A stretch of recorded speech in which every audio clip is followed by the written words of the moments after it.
receives.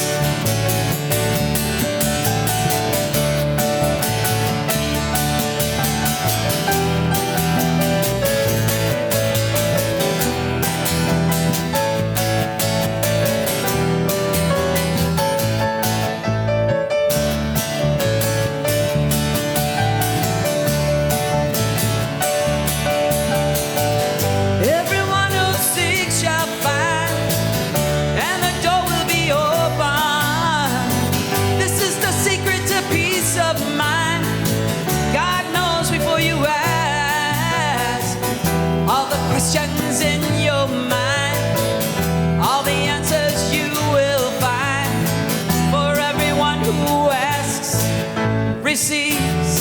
When you pray, God hears you. When you pray, God listens. When you pray, God loves you.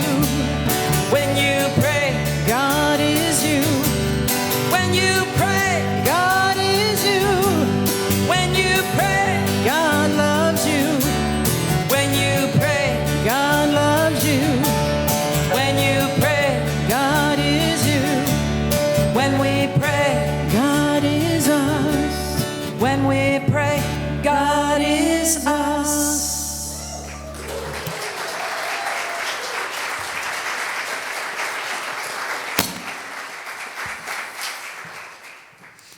Good morning. Oh, Harold did warm you up. That's wonderful. Well, and so did Stefan. All right. How are you this morning? You made it. I'm so proud of you. So where's my 11 o'clock people? Oh, yes! Thank you for waking up early and participating this morning. This is so high up. I mean, wow. Can I come down here too? Hi, everybody online. Welcome to our early 11 o'clock service at 9 a.m. today. So I just got back at 11 o'clock last night and from flying in from California. Last weekend, I facilitated a retreat called the Next Gen Retreat, which is for 18 to 35-year-olds across the entire, world, but only people from the United States came this year. And the intention of the retreat is to awaken and inspire that generation, our millennials, into really deepening their spiritual practice and understanding the implications of being a young leader on the planet at this time. And it was so inspiring because there's this one individual, his name is John. He came last year. And John's story is that he was addicted to drugs and he became homeless as a result of it. And part of the reason why he was addicted to drugs is because people in his life had never seen him. They had never recognized that there was some worth or value in him. And so he didn't realize he had worth or value either. Now, how many of you have ever experienced somebody else reflecting that you don't have worth or value? Yeah, there's a few in the room, maybe even family members. And oftentimes what happens is we believe that. We believe what the world is telling us about ourselves and not the truth of who we truly are. So John, last year, a few months before the Next Gen Retreat, was sleeping on the streets, and then he had found this nice, beautiful lawn to sleep on, and it turned out it was a Center for Spiritual Living lawn that he was sleeping on.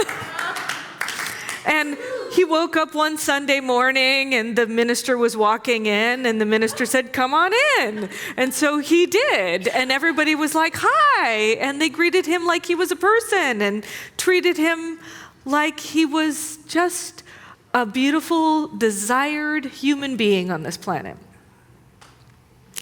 And I think that each and every one of us deserves that. And nobody in that community knew he was the homeless guy sleeping on their lawn. They just saw him as a person.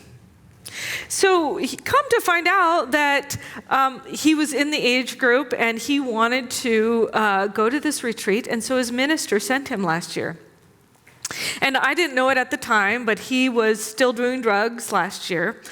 And everything at the retreat completely transformed his life, because he realized that he had inherent value, inherent worth that nobody had ever told him about.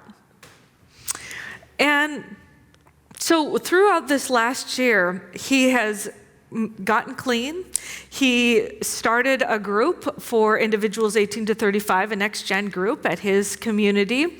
And he has awakened to a vision of having a homeless shelter. His dream is to create a homeless shelter where people who come in get to be told their value and their worth.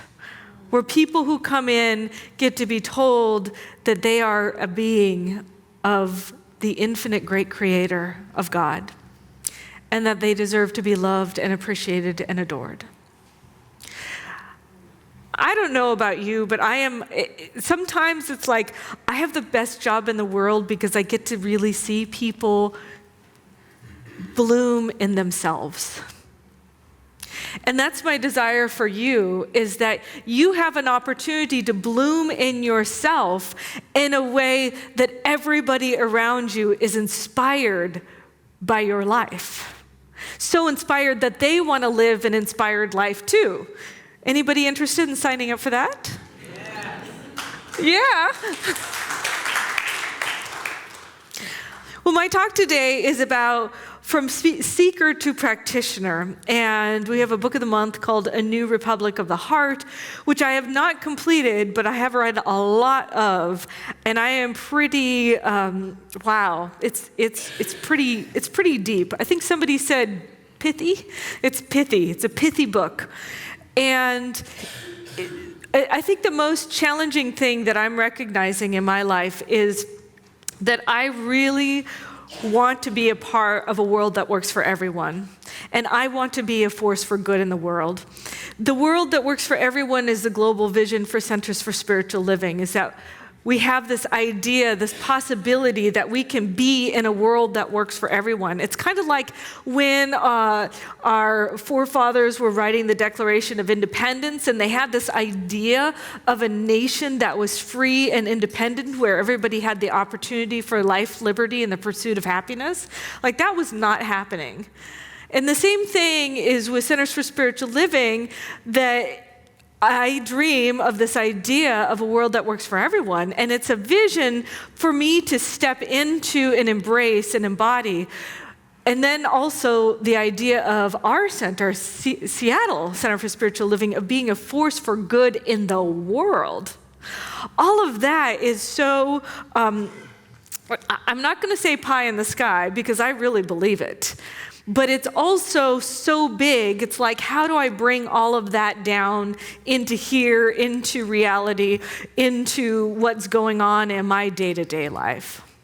And so that's what I'd like to talk about today, and that's what Terry Patton addresses in the book of how can we be an individual point of consciousness on this planet that makes a ripple out into the entire world.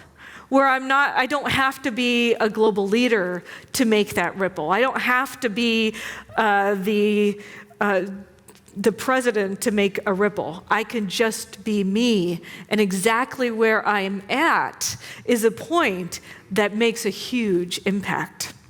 So I want to invite you to consider that you're a part of that, and that everything that you do from this moment forward is a part of that ripple. But the way to do it is to come from the idea of from seeker to practitioner. Ernest Holmes says, we're all bound, tied hand and foot, by our very freedom. Our free will binds us, but as free will enables us to create the conditions which limit us, so it can uncreate and dissolve them. And Terry Patton says in The New Republic of the Heart that if a new republic of the heart is coming into being, is taking the form of an insistent impulse to choose integrity, to be honest with ourselves and another, and to serve the health of the entire whole. So there's like a party going on outside. I can hear it. It's rock and roll. I love rock and roll. Da, da, da, da, da. Okay. Anyway, but I know, squirrel.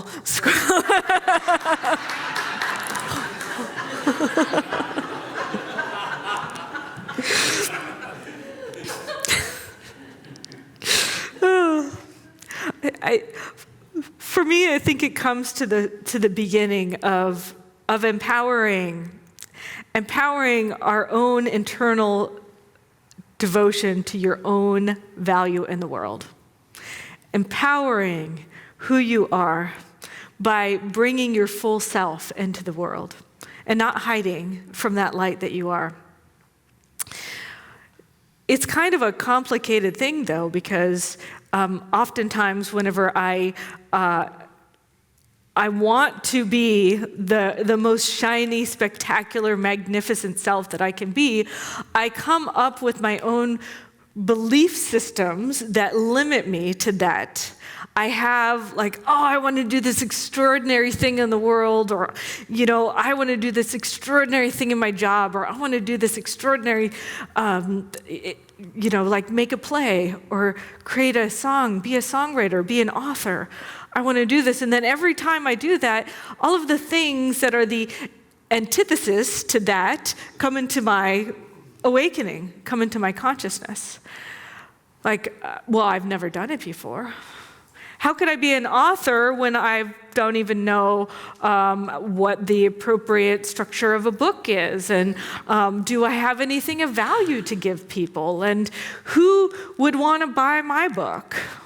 I mean, maybe some of you have encountered those kinds of thoughts of when you get that idea, the first idea, it's like, and then immediately afterwards are all the reasons why that idea won't work.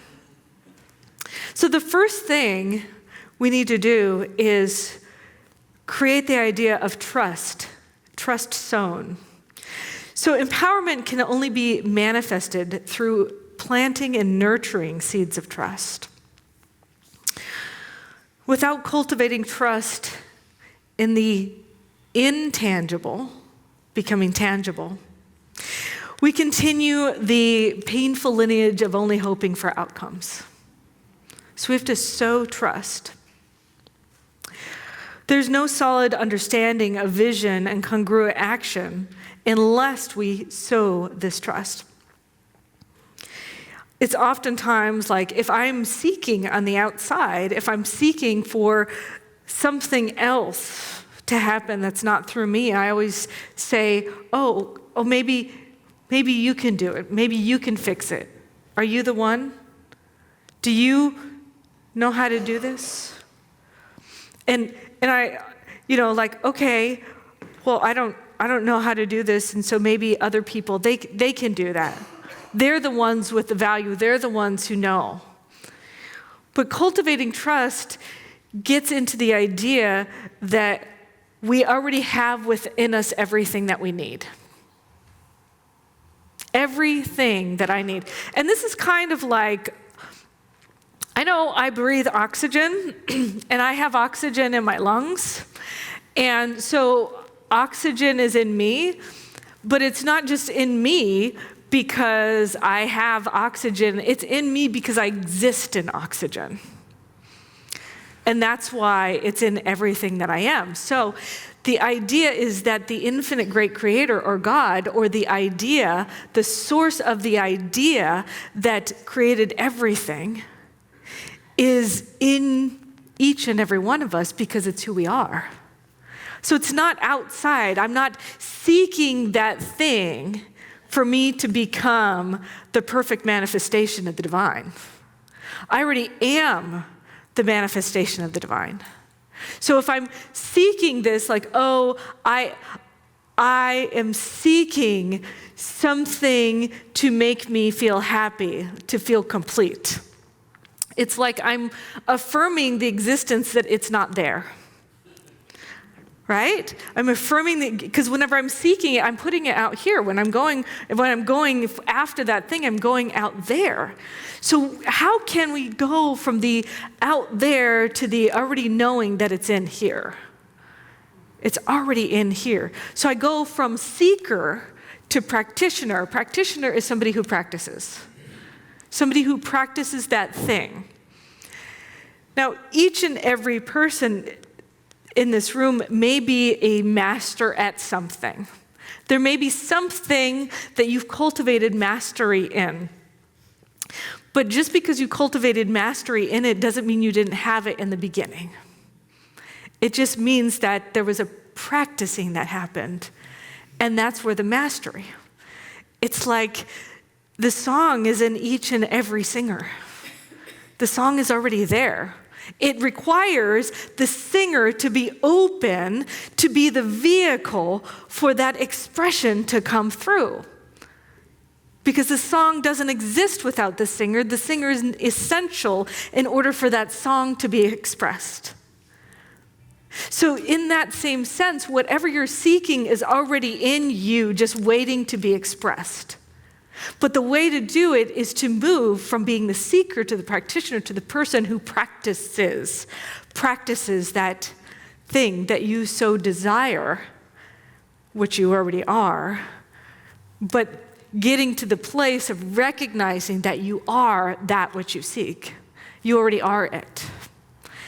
And shifting that comes into the form of repetitive action.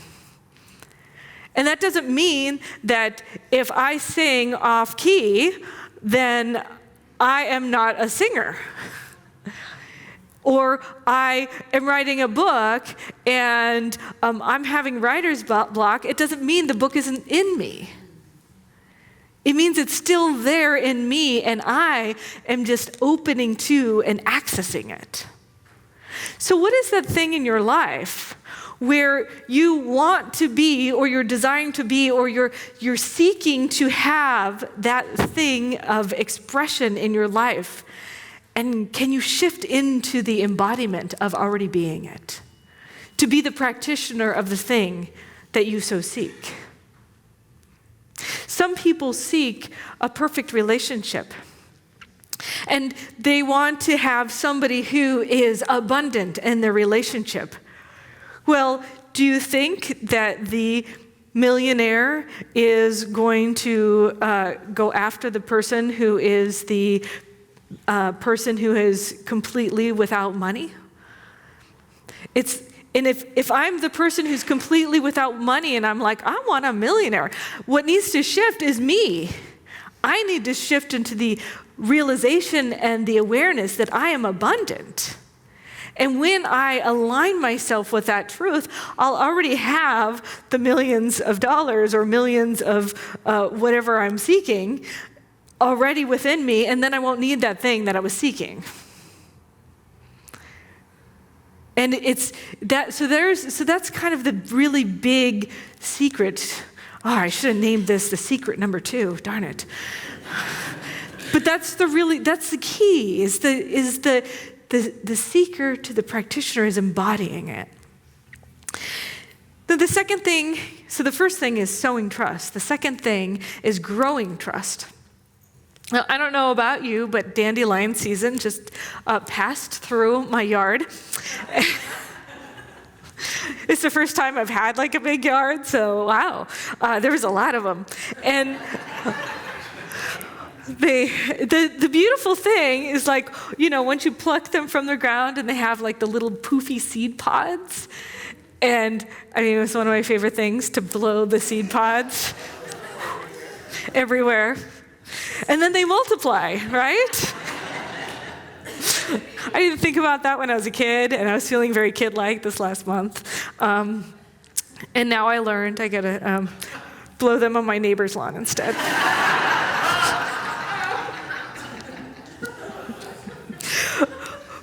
But the interesting thing about the dandelion is that the floret, the flowering seed pods, they don't resist our blowing, or they don't dread nature's wind.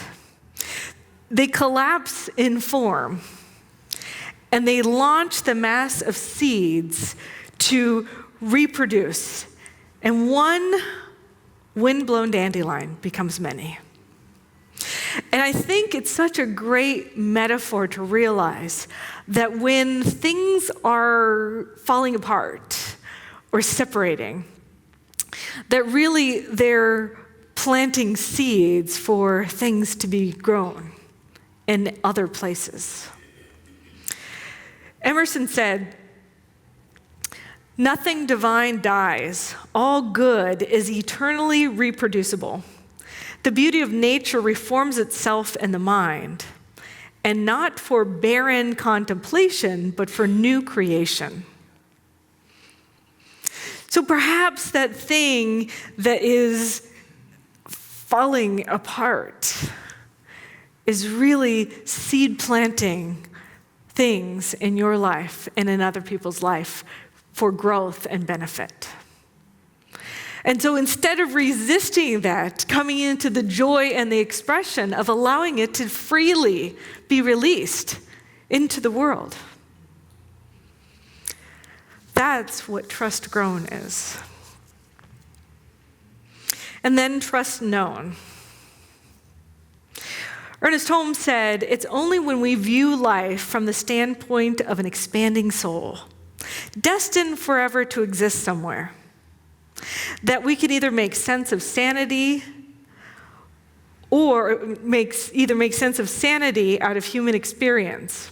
If we view life from the standpoint that each is an evolving soul, destined to live forever somewhere, we shall see that in the long run, life must return to that which we reflect into it."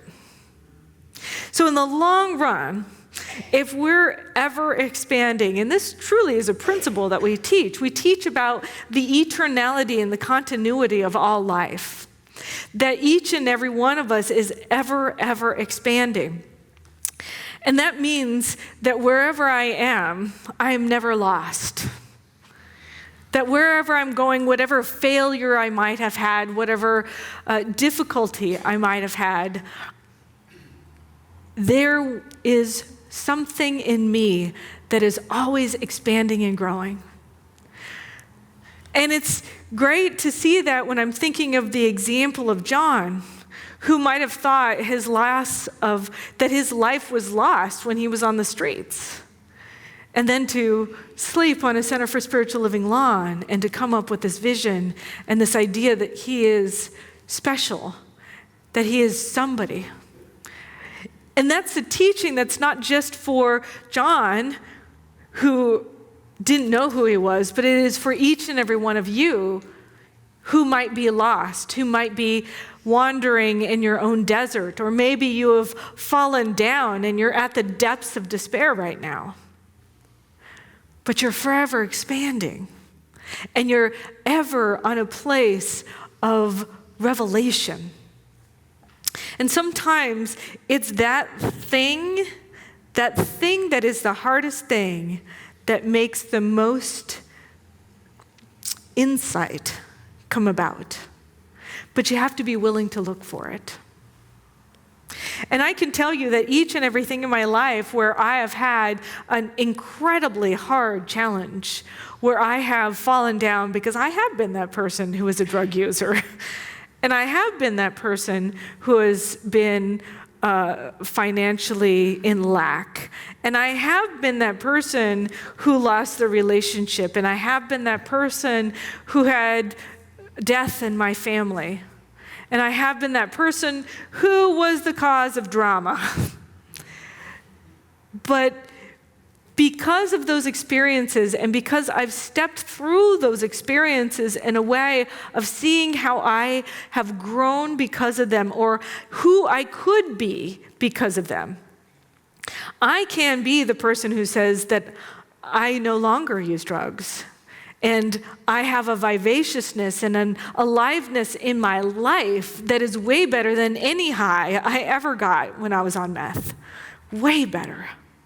And I can be the person who says, I'm feeling and seeing and knowing financial abundance at this time in my life better than I've ever experienced before. And I can be the person who had that relationship that fell apart, and I realized how I was not serving the relationship or serving myself. And so I chose to become the type of person I'd want to attract in my life. And now I have an amazing relationship. And I can be the person who has fallen and realized that I learned so much from that because of that fallen, I'm now a better leader. And I could be the person who experienced deep grief, and now I know how to have deep compassion. So what are the things in your life that you feel like were the dips or the lows or the challenges? What are the things that were difficult? And who can you be because of them, not in spite of them?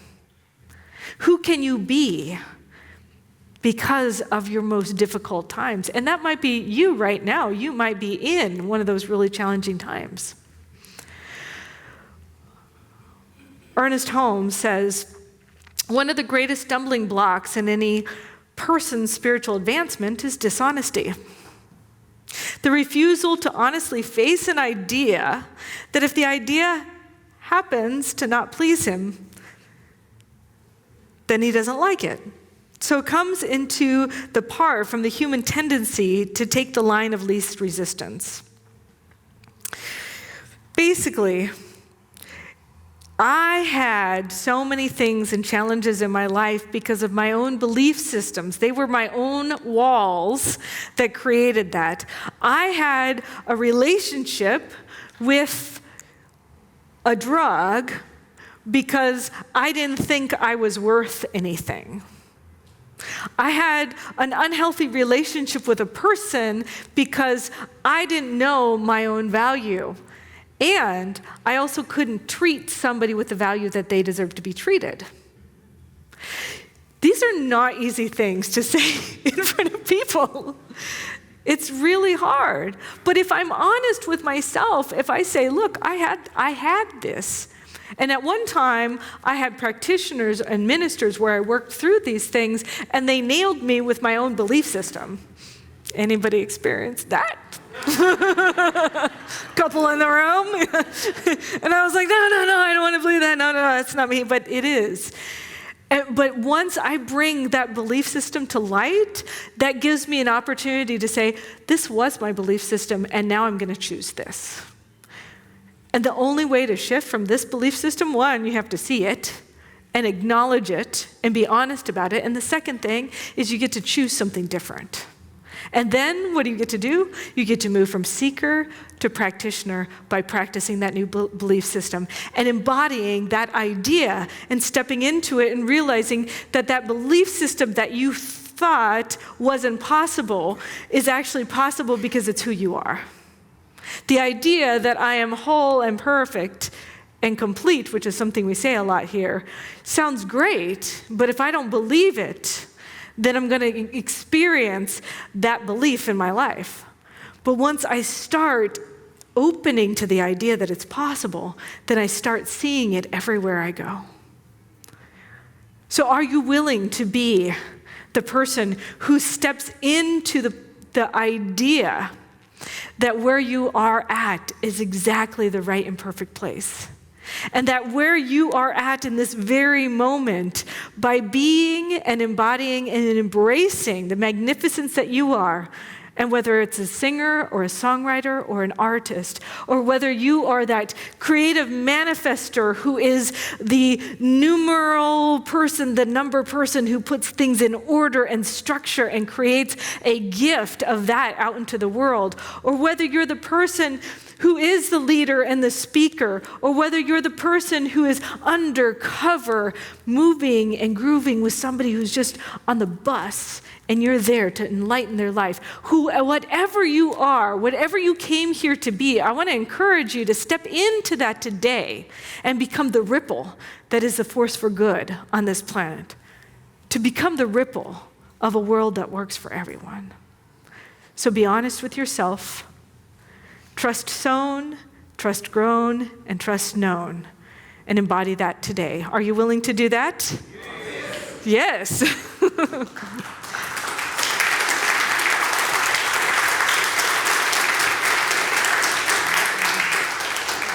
Thank you. Well, I commit to that too, and so it is. So knowing that I am here for prayer, because prayer not only empowers me, but prayer is the dandelion that spreads its seed from my voice to your heart, and it spreads our consciousness around this planet. And so I know that as there's 18,000 people running around this building, that there's something in us that's affecting all of them. And there's something in them that has inspired them to do something that is a challenge, that is difficult. There are probably people out there who've never done anything like this before. There are probably people out there who have practiced for years and years and years to come to this moment. And I invite you to consider that maybe that's you. Maybe today is the day that you take on your new challenge. Maybe today is the day where you take on the new idea that wherever you are at, you're a place of inspiration and empowerment in whatever you do. So knowing right here and right now that God is the presence and the power and the love that moves inside each and every one of us, I surrender and release any ideas. I let go of that limitation. The things that I created or society created or my parents created, I just let go of that idea that I'm not enough, that I'm not worthy, that I'm not of value, and I step in to a new paradigm. I spread those beliefs out and give them back to the nothingness from which they came, the no thing. And I see with the eyes of truth today. I see with the eyes of knowing that love is here, that peace is here, that power is here, that revelation is here, that inspiration is here, that downloads from the infinite divine spirit is here in and through me. And so I absolutely accept and embody that truth, and I know from this moment on that I create the ripple and the experience in the time-space continuum that touches, that transforms, that transcends, that uplifts, that gifts, that shifts, that moves, that grooves, that loves, so that I am above all of my resistance, and I am now surrendering into the peace and the ease of just going with the flow. And I know that from this moment on, I see that truth revealing itself in my life right here and right now. And for that, I am grateful. So I let this go, I let it be, and so it is.